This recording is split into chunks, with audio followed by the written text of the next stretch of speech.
بسم اللہ الرحمن الرحیم، اظہر علی ہوں اور آپ دیکھ رہے ہیں ڈیلی میدان۔ ناظرین، موجود ہوں پشاور کے مدرسہ عارف الحسینی میں۔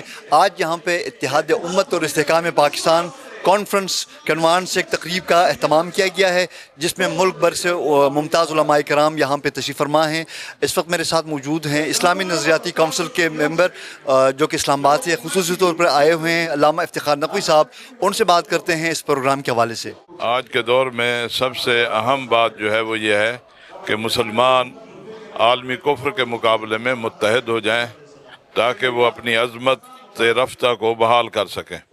اس وقت جس طرح اسرائیل وحشی گری کر رہا ہے اور پوری فلسطین کی سرزمین کو بالخصوص غزہ کو خون خون کر دیا ہے، بچے بوڑھے جوان عورتیں سب کو ذبح کر رہا ہے اور بڑی بے شرمی کے ساتھ قطر پر حملہ کر کے وہاں فلسطینیوں کو شہید کیا ہے، ان کا مقابلہ کرنے کے لیے یہود و ہنود اور ان کے سرپرست امریکہ اور مغربی طاقتوں کا مقابلہ فقط ایک ہی طریقے سے ہو سکتا ہے کہ وہ پوری امت جو ہے متحد ہو۔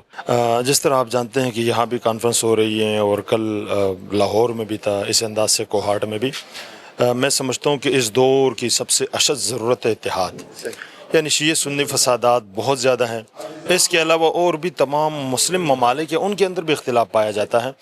اگر ہم متحد نہیں ہوں گے تو جس طرح آج غزہ کے اوپر آپ پوری دنیا دیکھ رہی ہیں اور وہ اکیلے کھڑے ہیں، اسی انداز سے یہی درد اور یہی تکلیفیں ہمیں بھی پہنچ سکتی ہے۔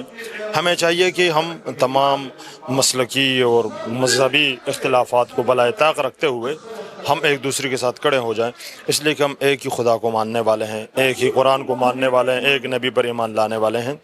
تو اگر ہم متحد رہیں گے تو اسلام کو تقویت ملے گی اور اسلام پورے عالم اسلام پر پھیل جائے گا۔ ہمیں اس چیز کی بہت زیادہ ضرورت ہے کہ ہم چھوٹے موٹے اختلافات کو نظر انداز کریں اور اسی طریقے سے جو مشترکہ اقدار ہیں ان کو ہم نظر میں رکھیں، ان کے لیے کوشش کریں۔ ایسے بہت سی چیزیں ایسی ہیں موجود ہیں جو ہمارے درمیان مشترک ہیں اور ہم مل کر ان کے لیے ان کو آگے بڑھانے کے لیے کام کر سکتے ہیں۔ اس وقت امت کی جو صورتحال ہے آپ دیکھ رہے ہیں، ہمارے ملک کے اندر بھی جو لوگ اس پاکستان کے لیے چیلنج بن چکے ہیں، پاکستان کے امن و امان کو نقصان پہنچا رہے ہیں۔ ملک سے باہر بھی آپ دیکھ رہے ہیں کہ ہمارے مختلف جگہوں پہ جو مسلمان بھائی ہیں وہ مظلوم ہیں۔ خاص کر اس وقت ہمارا کشمیر کا مسئلہ ہے، خاص کر اس وقت مین مسئلہ ہمارا بیت المقدس فلسطین کا مسئلہ ہے، جس کے لیے ہم سب امت باقی بھی جو مسائل ہیں، ان سب مسائل کے لیے ہم سب نے اکٹھا ہونا ہے۔ ہمارے جو مشترکات ہیں، مشترکات کی طرف امت کو متوجہ کرانا ہے، اور ساتھ جن چیزوں میں اختلاف ہے وہ اختلافات والی چیزیں اس طرح نہیں ہے کہ کسی بزرگ عالم نے علماء نے ان کی خلاف فتویٰ دیو کہ جس کا یہ عقیدہ نہ ہو تو بس وہ نعوذ باللہ اسلام سے خارج ہے۔ نہیں، شیعہ سنی بریلوی دیوبندی اپنی معمولی اختلافات کے باوجود سارے مسلمان ہیں۔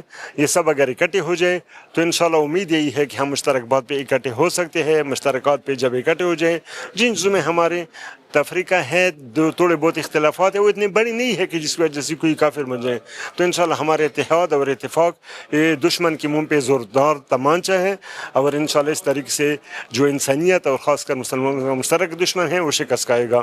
اتحاد امت کانفرنس میں شریک علماء کرام کا کہنا تھا کہ اختلافات کے باوجود، چھوٹے چھوٹے مسئلے کے اختلافات کے باوجود، اسلام میں جو مشترکات ہیں ان کی بنیاد پر امت کو ایک پلیٹ فارم پر لایا جا سکتا ہے، اور یہی کامیابی کی دلیل ہوگی کہ سارے مسلمان اپنے ایک ہی پلیٹ فارم پر متحد ہو کر اغیار کے خلاف اور جو اسلام دشمن قوتوں کے خلاف ایک سیسا پلائی ہوئی دیوار بن سکتے ہیں۔ کیمرہ مین اسد علی کے ساتھ اظہر علی کو اجازت دیجیے۔